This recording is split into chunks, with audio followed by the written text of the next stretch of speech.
এৰা এতেকে শুনায়ো মনুৰ চৰিত্ৰ গুৰুমুখ কৃপা কৰি জাতু বৈষ্ণৱৰ কথা শুনিলেহে সংসাৰ তাপ কতৰি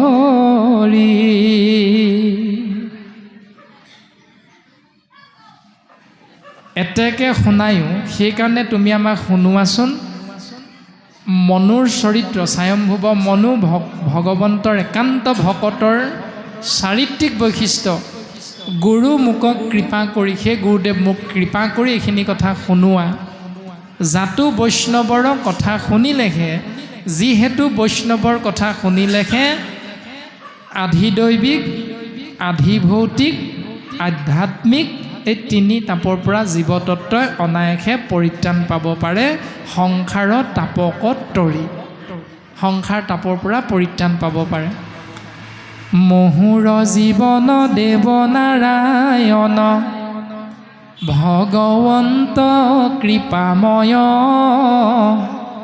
তাহান ভক্তৰ মই অনুচৰ কহিলো কৰি নিশ্চয় মোৰ জীৱন হ'ল কেৱল ঈশ্বৰ নাৰায়ণ যিজন ঈশ্বৰ সেইজন ভগৱন্ত কৃপাময় তাহান ভক্তৰ তেওঁৰ ভকতৰ মই অনুচৰ কহিলো কৰি নিশ্চয় মাধৱ গুৰুজনাই মই শব্দ ব্যৱহাৰ কৰিছে মাধৱ গুৰুজনাই মোৰ শব্দৰ ব্যৱহাৰ ক'ত হয় খুব সুন্দৰভাৱে কৈছে ও মই দুৰাচাৰ কেৱলে তোমাৰ অপৰাধী নাৰায়ণ ক্ষমিও কহৰি লৈও দাস কৰি পখিলো হেৰা শৰণে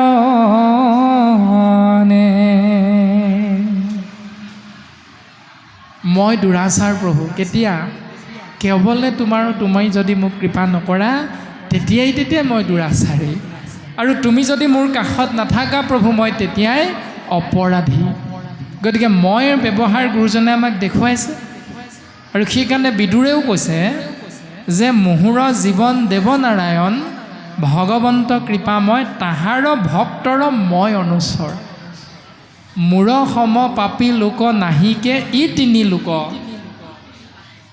যে মোৰ সমান পাপী এই স্বৰ্গ মৰ্ত্য পাতালে লোকালোকত দ্বিতীয়জন নাই প্ৰভু এইবুলি মোৰ শব্দ ব্যৱহাৰ কৰিছে মাধৱ গুৰুজনাই দাসৰো দাস হিচাপে আৰু বিদুৰেও সেই শব্দ ব্যৱহাৰ কৰিছে যে মই দাসৰো দাস প্ৰভু হে গুৰুদেৱ মোক সেই ভক্তৰ কৃপা সেই ভক্তৰ চৰিত্ৰিক বৈশিষ্ট্য মোক তুমি শ্ৰৱণ কৰোৱাৰ পৰা আঁতৰত নাৰাখিবা গুৰুদেৱ এইকণ কৃপাৰ পৰা তুমি মোক বঞ্চিত নকৰিবা অ ৰামে জানি মোৰ মন কৰিও শ্ৰৱণ ভক্তৰ চৰিত্ৰ যত এহি মানে মই কৰোঁ প্ৰাৰ্থনা বাপত চৰণত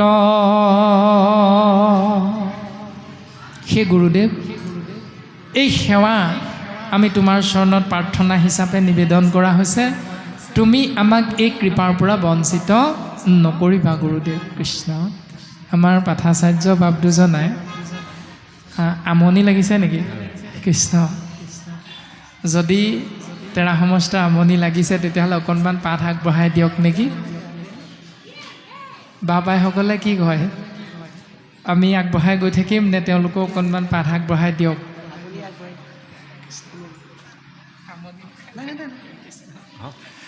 কৃষ্ণ কৈ থাকোঁতে বাপ দুজনালৈ অকণমান পাহৰিয়ে যোৱা হৈছিল কৃষ্ণ বাৰু যায় কি নহওক দুইজনা বাপে আমি মোৰ সমতিকে পুনৰ দায়িত্ব অৰ্পণ কৰিছে গতিকে আমি দায়িত্ব পালন কৰিবলৈ আগবঢ়া হৈছে আৰু জানেই ভকতৰ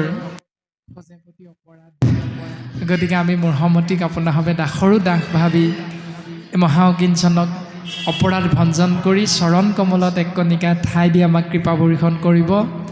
মহাভক্ত বিদুৰৰ সেই প্ৰাৰ্থনাক মৈত্ৰেয় ঋষিয়ে স্বীকাৰ কৰি ক'বৰ বাবে আগবাঢ়িছে আৰু শোকগুৰুৱে ৰজা পৰীক্ষিতৰ আগত প্ৰকাশ কৰিছে।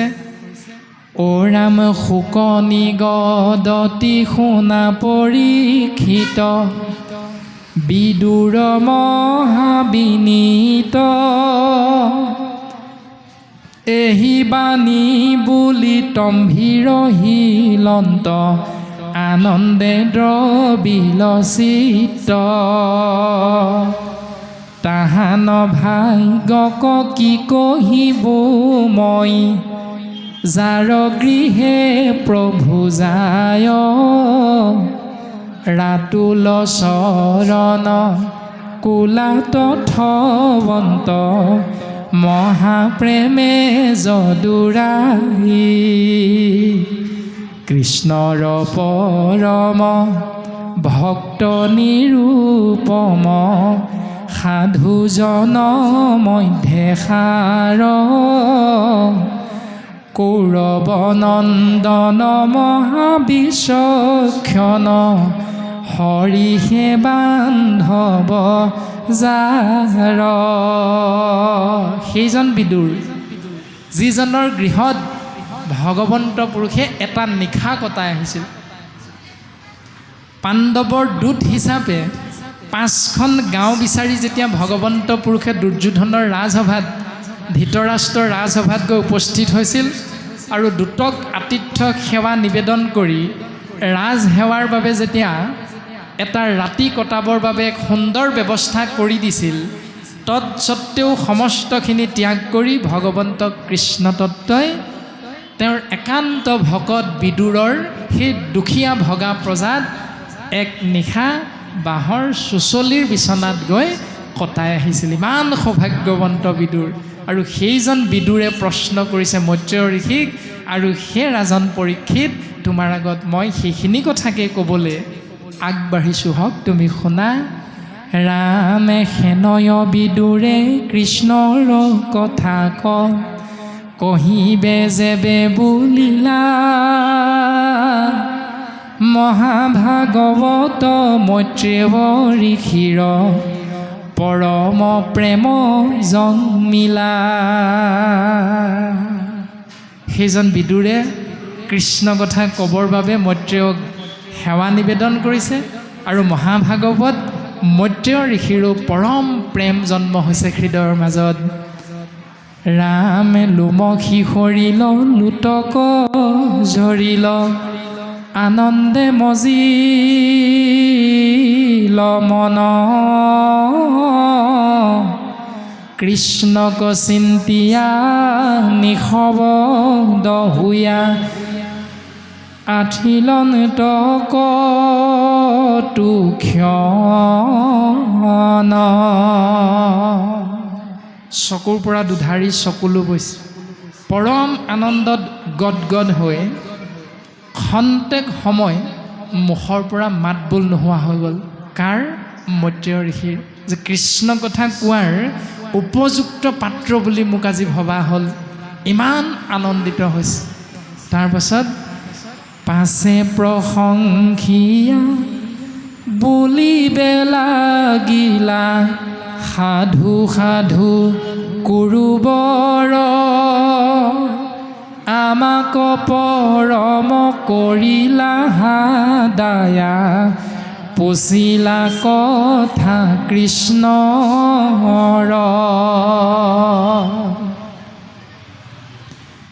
তুমি সাধু সেই কুৰুবৰ, এই বুলি মৈত্ৰেয় ঋষিয়ে বিদুৰক প্ৰশংসা কৰিছে।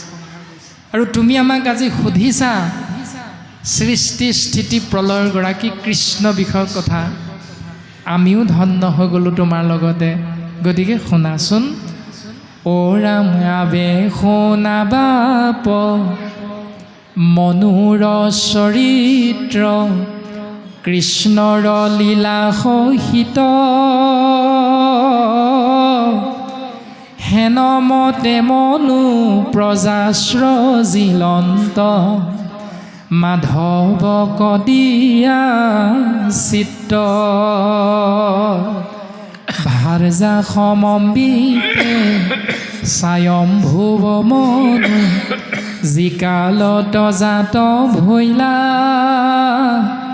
নমস্কাৰ কৰি কৰ জোৰে ধৰি ব্ৰহ্মাক বুলিবে লৈলা।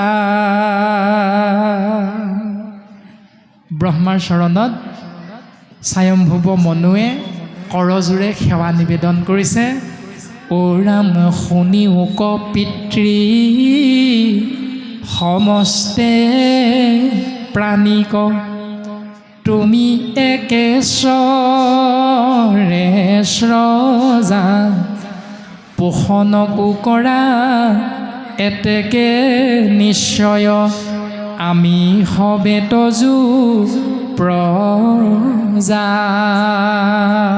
হে পিতৃ তুমি শুনাচোন, সমস্ত প্ৰাণীক তুমি এজনেই সৃষ্টি কৰিছা আৰু পোষণকো কৰা মানে তুমিয়ে পালন কৰিছা। এতেকে আমি তোমাৰ প্ৰজাহে পিতৃ, প্ৰজা হিচাপে আমি তোমাৰ পুত্ৰ। সেইকাৰণে তুমি সৃষ্টিকৰ হৈও তোমাক আমি প্ৰজা হিচাপে পুত্ৰ ৰূপত, তোমাক আমি পিতৃ হিচাপে সেৱা নিবেদন কৰা হৈছে। যদ্যপি তোমাৰ আমাত কিঞ্চিতো অপেক্ষা নাহিকে মনে তথাপি পিতৃক সেবিবাক লাগে পুত্ৰ ভৈলে সৰ্বক্ষণ।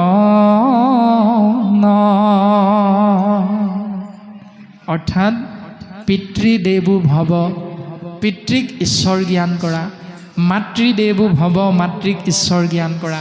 পুত্ৰৰ এয়াই কৰ্ম, এয়াই ধৰ্ম। আৰু এনেধৰণে স্বয়ম্ভুৱ মনুৱে গৃহস্থী ধৰ্ম পালন কৰিবলৈ আগবাঢ়ি পিতৃক ঈশ্বৰ জ্ঞান কৰি সেৱা নিবেদন কৰিছে। ৰাম এতেকে আমাৰ কুশলৰ অৰ্থে কহিও বিধি বিশেষ যেনমতে কৰ্মে তজু সেৱা হয় কৰিও তাক আদেশ যাহাক কৰিলে ইহলোকে কীৰ্তি পৰলোকে হৈবে গতি প্ৰণামো চৰণে কায় বাক্য মনে বুজায়ো তাক সম্প্ৰতি। হে পিতৃ তুমি আমাক আজ্ঞা কৰা যে আমি কি কৰ্ম কৰিলে যাহাক কৰিলে ইহলোকে কীৰ্তি আৰু পৰলোকে হৈব গতি, এই জ্ঞানটো তুমি আমাক দিয়া পিতৃ। আমি সেই জ্ঞান আশ্ৰয় কৰি আমি এই সংসাৰত কৰ্ম ধৰ্ম পালন কৰিবৰ বাবে আগবাঢ়িব বিচাৰিছোঁ। এতিয়া আমাৰ কোনজন পুত্ৰই বাৰু আমি পিতৃ মাতৃক এইখিনি কথা সোধোঁ? মন গ'লেই হ'ল যৌৱনত ভৰি দিয়াৰ লগে লগে বাছ বিচাৰ নাই, ক'ৰবাৰ পৰা এগৰাকী বোৱাৰী আনি সোমোৱাই দিওঁ। কোনজন পুত্ৰই বাৰু আমি সোধোঁ, সেই পিতৃ অ' দেউতা কোৱাচোন মই বাৰু কি কৰিলে তোমাৰ মান সন্মান গাঁওখনত থাকিব? মইনো কি কৰ্ম কৰিলে অঞ্চলটোত তোমাৰ মান সন্মান উজ্বলি উঠিব? কোনোবা পুত্ৰ কন্যা আমি আজিলৈকে পিতৃ মাতৃক সুধিছোঁনে বাৰু? কেতিয়াও নাই সোধা। আৰু পিতৃ মাতৃয়েও কোনোদিন আমি পুত্ৰ কন্যাক এই দৰ্শনটো নাই শিকোৱা, যিটো দৰ্শন এই তৃতীয় স্কন্ধৰে কপিল চৰিতত প্ৰকাশিত হৈছে যে দেৱহূতি নামৰ স্বয়ম্ভুৱ মনুৰ ঔৰকজাত শতৰূপাৰ কন্যা দেৱহূতি নামৰ সেই কন্যাগৰাকীক শাস্ত্ৰই দুহিতা বুলি প্ৰশংসা কৰিছে। দুহিতা মানে কি? দুটা কুলৰ হিত সাধন কৰিব পৰা গুণেৰে যিগৰাকী বিভূষিতা তেওঁক কোৱা হৈছে দুহিতা। কিন্তু আকুতি আৰু প্ৰসূতিক কিন্তু দুহিতা বুলি কোৱা নাই। কৈছে কেৱল দেৱহূতিক। গতিকে দেৱহূতিৰ লগত কিনো এনে পৰম গুণটো আহিল যাৰ বাবে শাস্ত্ৰই দুহিতা বুলি ক'লে। আৰু সেই দুহিতাকেই প্ৰজাপতি ব্ৰহ্মাদেৱে কৰ্দম ঋষিক কৈছে যে তোমাৰ উপযুক্ত পাত্ৰ হ'ব যাক তুমি পত্নী হিচাপে গ্ৰহণ কৰিবা, যিগৰাকী তোমাৰ ভাৰ্যা হ'বৰ উপযুক্ত। এতিয়া পত্নী বুলি ক'লে আৰু ভাৰ্যা বুলি ক'লে। পত্নী বুলি কিয় ক'লে? কাৰণ দেৱহূতি নামৰ দুহিতাগৰাকীৰ লগত পত্নীৰ গুণটো যোগ হৈ আছে। যিগৰাকীয়ে স্বামীৰ ঘৰখন পতনৰ দিশেৰে আগবাঢ়ি যোৱা দেখি সেই পতনমুখী গৃহখনক উদ্ধাৰ কৰিব পৰা গুণেৰে বিভূষিত হৈ আছে, তেওঁকহে শাস্ত্ৰই পত্নী বুলি স্বীকৃতি দিছে। দ্বিতীয়তে ভাৰ্যা বুলি স্বীকৃতি এইকাৰণেই দিছে, পিতৃকুল আৰু মাতৃকুল দুয়োখন গৃহৰে সমস্তখিনি ভাৰ বহন কৰিব পৰা নৃসিংহ গোসাঁয়ে যে প্ৰহ্লাদক কৈছিল, তই বৈষ্ণৱ পুত্ৰ ভৈলি যাৰ 21 পুৰুষ উদ্ধাৰ কৰিলি তাৰ। তোৰ নিচিনা এজন বৈষ্ণৱ পুত্ৰ প্ৰহ্লাদৰ যদি জন্ম হয়, পিতৃকুলৰ 14 পুৰুষ আৰু মাতৃকুলৰ 7 পুৰুষ পৰ্যন্ত সমান 21 পুৰুষ উদ্ধাৰ কৰিব পৰা শক্তি থাকে তোৰ দৰে এজন বৈষ্ণৱ পুত্ৰৰ লগত। গতিকে ভাৰ্যা সেইগৰাকী যিগৰাকী 21 পুৰুষ পৰ্যন্ত উদ্ধাৰ কৰিব পৰা, ভাৰ বহন কৰিব পৰা এটি পুত্ৰ সন্তানৰ জন্ম দিব পৰা গুণেৰে বিভূষিত হৈ থাকে। গতিকে আমিও কন্যা জন্ম দিছোঁ, আমিও পুত্ৰ জন্ম দিছোঁ, কিন্তু আমি কেইজন পিতৃ মাতৃয়ে আমাৰ কন্যাগৰাকীক দুহিতা বুলি শাস্ত্ৰই প্ৰশংসা কৰিব পৰাকৈ আমি জ্ঞান বিভূষিত কৰি তুলিব পাৰিছোঁ। কেৱল মাটি সম্পত্তি চাকৰি বাকৰিৰ পাছতে দৌৰাবলৈ চেষ্টা কৰিছোঁ। সন্তানটো ডাক্তৰ হ'ব এইটো আশাই পঢ়াইছোঁ, সন্তানটো ইঞ্জিনিয়াৰ হ'ব, সন্তানটো পুলিচ হ'ব, সন্তানটো ৰাজনীতিবিদ হওক। আপোনাৰ মোৰ ইচ্ছা অনুসৰি সন্তানক জন্ম দি সেই পথেৰে আগবঢ়াই দিছোঁ। কিন্তু সৎ মানুহ হ'বলৈ আমি পিতৃ মাতৃয়ে কেইবাৰ সন্তানক শিকাইছোঁ? কোনো পিতৃ মাতৃয়ে শিকাইছোঁনে বোপাই সৎ মানুহ হবি, মানৱ সেৱাই শ্ৰেষ্ঠ ধৰ্ম? কোনজন পিতৃয়ে শিকালোঁ? কোনগৰাকী মাতৃয়ে শিকালোঁ? কেৱল ধন টকা পইচাৰ পাছত দৌৰিবৰ বাবেহে আমি সেই শিক্ষাটো দিছোঁ। হোমেন বৰগোহাঁই প্ৰয়াত হোমেন বৰগোহাঁইদেৱৰ এখন কিতাপত আমি পঢ়িবলৈ পাইছিলোঁ যে বৰ্তমান সময়ত ছাত্ৰ ছাত্ৰীসকলে পঢ়াৰ বিষয়ক কথাটো ইমানেই গুৰুত্ব দিছে যে ছাত্ৰ ছাত্ৰীসকলে পাঠ্যপুথিৰ মাধ্যমেৰে পঢ়ি শুনি ইমানেই ভাল ল'ৰা হৈ গ'ল, ভাল ল'ৰা ছোৱালী হ'বৰ খেপাহত ইমানেই পঢ়াক গুৰুত্ব দিলে যে সমাজত ভাল ল'ৰা হোৱাৰ বাহিৰে একো হ'বলৈ নিশিকিলে। প্ৰয়াত হোমেন বৰগোহাঁইদেৱৰ এখন কিতাপত আমি এই বাক্যষাৰ পোৱা হৈছে। তাৰমানে তাৰ নিশ্চয় কিবা এটা তত্ত্ব আছে। ভাল ল'ৰা হ'বৰ খেপাহত ইমানেই পঢ়াটোক গুৰুত্ব দিলোঁ, ভাল ল'ৰা হোৱাৰ বাহিৰে আমি একোকে নিশিকিলোঁ। যে ভাল কোনটো বেয়া কোনটো তাক বিচাৰ কৰিবলৈকে নিশিকিলোঁ। নামঘোষা শাস্ত্ৰটো কৈছে মানুহৰ 4টা ভাগ, অধম, মধ্যম, উত্তম, অতি উত্তম। অধমে কেৱল দুখ, লৱয় মধ্যমে গুণ দুখ, আৰু উত্তমে গুণ দুখ কৰিয়া বিচাৰ, উত্তমে অল্প গুণ কৰিয়া বিস্তাৰ। এতিয়া আপোনাৰ মোৰ ল'ৰাটো কোনটো ভাগত আছে এতিয়া? বা আপুনি মই পিতৃ মাতৃ হিচাপে কোনটো ভাগত আছোঁ? যদি সদায় আনৰ দুখটো দেখি আছোঁ, তেতিয়াহ'লে আমি পঢ়ি শুনিও আমি অধম বুলি শাস্ত্ৰই গালি পাৰিছে, যদি আনৰ কেৱল দুখটোহে দেখি থাকোঁ। দ্বিতীয়তে ক'লে মধ্যমজনে আনৰ দুখটোও দেখে, গুণটোও দেখে, কিন্তু দুখটোও লয়, গুণটোও লয়, বিচাৰ কৰিব নোৱাৰে কোনটো গ্ৰহণ কৰিম এতিয়া। সেইকাৰণে সেইজন হ'ল অধম। মধ্যম উত্তমজনে দুখ গুণ দুইটা দেখি তাৰ পৰা বিচাৰ কৰি গুণটোহে নিজৰ লগত যোগ কৰি লয়, ভুলটো বা দুখটো তেওঁ নিজৰ চৰিত্ৰৰ পৰা বিয়োগ কৰি দিয়ে। আৰু উত্তমজনে অল্প গুণক কৰিয়া বিস্তাৰ বুলি কৈছে। এতিয়া আমি কোনটো ভাগত আছোঁ সেইটো নিজেহে বুজি পাম। গতিকে শাস্ত্ৰই আমাক এনেধৰণে সিদ্ধান্ত দিছে কথাখিনি যে যেনমতে কৰ্ম তজু সেৱা হয় কৰিও তাকো আদেশ, যাহাক কৰিলে ইহলোকে কীৰ্তি পৰলোকে শৈবে গতি প্ৰণামো চৰণে কায় বাক্য মনে বুজায়ো তাক সম্প্ৰতি। তৃতীয় স্কন্ধৰে কপিল চৰিতত কপিল প্ৰভুৱে মাতৃ দেৱহতীক কৈছে, হে মা, তুমি সদায় জীয়া মানুহৰ সংগ ল'বা। মাতৃটো আচৰিত, বোলে পুত্ৰ মৰা মানুহো আছে নি? হয় মা, মৰা মানুহো আছে। বোলে কোনবিলাক মৰা মানুহ?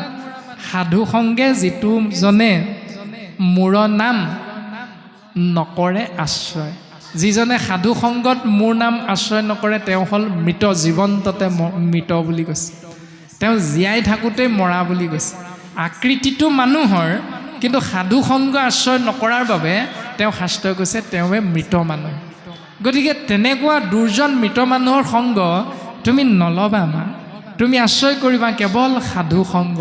আৰু সাধু সেইজন শাস্ত্ৰ অনুবৰ্তী, নাহি শত্ৰু মিত্ৰ উতপন, সুশীল গুণেশে জানা তাৰাৰ ভূষণ। ভূষণ মানে সাজ সজ্জা। আপুনি আমি মানুহে লজ্জা নিবাৰণৰ কাৰণে যিখিনি কাপোৰ পৰিধান কৰোঁ সেই কাপোৰক সাজ সজ্জা বুলি কয়। আৰু সাধুজনে সেইযোৰ সাজ সদায় পৰিধান কৰে, সেই সাজযোৰৰ নাম হ'ল সুশীল গুণ বুলি কোৱা হৈছে।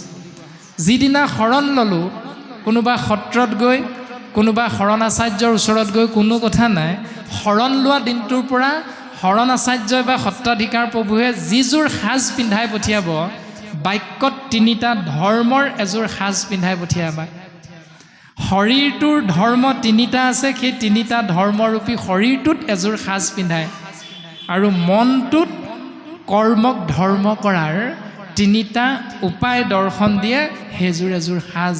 গতিকে কায় বাক্য মনৰ দ্বাৰা যেতিয়া আমি ঈশ্বৰৰ চৰণত সত্ৰাধিকাৰেই হওক শৰণাচাৰ্যই হওক যেতিয়া আমি শৰণ গ্ৰহণ কৰিম, তেতিয়া সেইসকলে শৰণীয়া গুৰুসকলে আমাক কায়ৰ তিনিটা ধৰ্মৰূপী এযোৰ সাজ, বাক্যৰ তিনিটা ধৰ্মৰূপী এযোৰ সাজ, মনৰ ধৰ্মৰূপী তিনিটা ব্যৱস্থাৰ এযোৰ সাজ আমাক পৰিধান কৰি পঠিয়ায়। আৰু সেই তিনিটা সমান 9টা ধৰ্মৰূপী সেই সাজযোৰ যদি প্ৰত্যেক মুহূৰ্ততে চাকৰি কৰি অফিচত থাকোঁতেও, শিক্ষক হিচাপে বিদ্যালয়ত ছাত্ৰক পাঠদান কৰি থাকোঁতেও, অফিচলৈ চাইকেল চলাই গৈ থাকোঁতেও, পথাৰত কঠীয়া ৰুই থাকোঁতেও, আপুনি আমি নামঘৰত সোমাই থাকোঁতেও, চাহ জলপান আইসকলে দি থাকোঁতেও, পথাৰত ধান কাটি থাকোঁতেও, বিৰিয়াৰে ডাঙৰি ভাৰ আনি থাকোঁতেও সেই 9টা ধৰ্মৰ সেই সাজযোৰ আমি প্ৰত্যেক মুহূৰ্ততে পৰিধান কৰি থাকিব পাৰোঁ। হৰিনাম কীৰ্তনত নাহি কাল দেশপাত্ৰ, নিয়ম সংযম একো বিধি, হৰিত শৰণ লয়া কেৱল হৰি নাম কীৰ্তন কৰন্তে হুৱে সিদ্ধি। এতিয়া আপুনি আমি পালন কৰিছোঁ নাই, এইটো নিজেহে বুজি পাম এতিয়া। সেইকাৰণে আমি শৰণ কিয় ল'ব লাগে তাৰ দৰ্শন শাস্ত্ৰসন্মত, যে শৰণ ল'লে জীৱৰ কিমান মংগল হয়, ভজনা কৰিলে ঈশ্বৰক জীৱৰ কিমান মংগল হয়, মনুষ্য শৰীৰটো জীৱৰ কিমান উত্তম দৰ্শন, আমি শাস্ত্ৰসন্মতে চিন্তা কৰিলে বুজি পাম। ও শুনিও কহৰে বজন কৃষ্ণৰ চৰিত্ৰ, আতপৰে আন পুণ্য নাহিকে কলিত, ও ৰাম লভি আছা জন্ম যিটো ব্ৰহ্মাৰ বাঞ্ছিত, জানি যত্নে কৰা পান কৃষ্ণ কথা মৃত। মনুষ্য শৰীৰটো লভি আছা জন্ম যিটো, সেই হৰিধাৰী মনুষ্য যিটো জন্ম লাভ কৰিছা, ব্ৰহ্মাৰো বাঞ্ছিত, ব্ৰহ্মায়ো ইচ্ছা কৰিছিল মানুহৰ শৰীৰটোক পাবৰ বাবে, কিন্তু প্ৰজাপতি ব্ৰহ্মাই মনুষ্য জন্ম লাভ কৰিব নোৱাৰিলে। গতিকে ইমান উত্তম পাত্ৰ মনুষ্য শৰীৰটো আমি লাভ কৰিছোঁ, গুৰুজনাই কৈছে হেৰা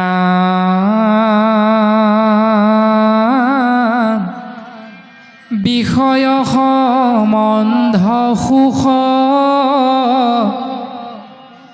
সমস্ত জুনিতে পাই হৰি সেৱা একো স্থানে নাই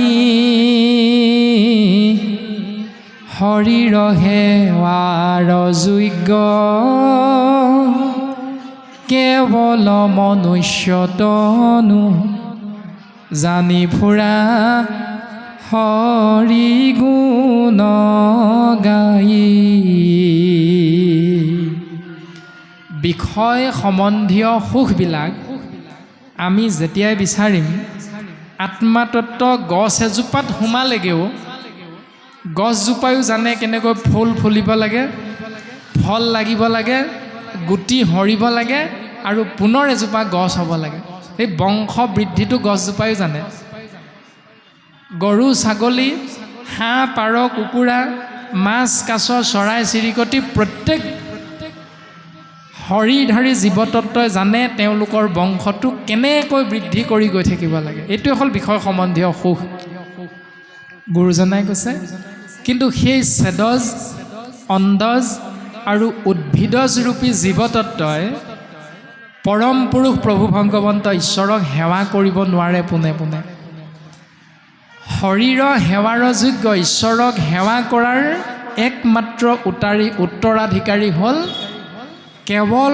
মনুষ্য তনু মানে দেহা বা শৰীৰ কেৱল মানুহৰ শৰীৰটোহে হ'ল ঈশ্বৰক সেৱা কৰি জীৱন ধন্য কৰিব পৰা একমাত্ৰ উত্তম পাত্ৰ গতিকে জানি ফুৰা হৰি গুণ গায়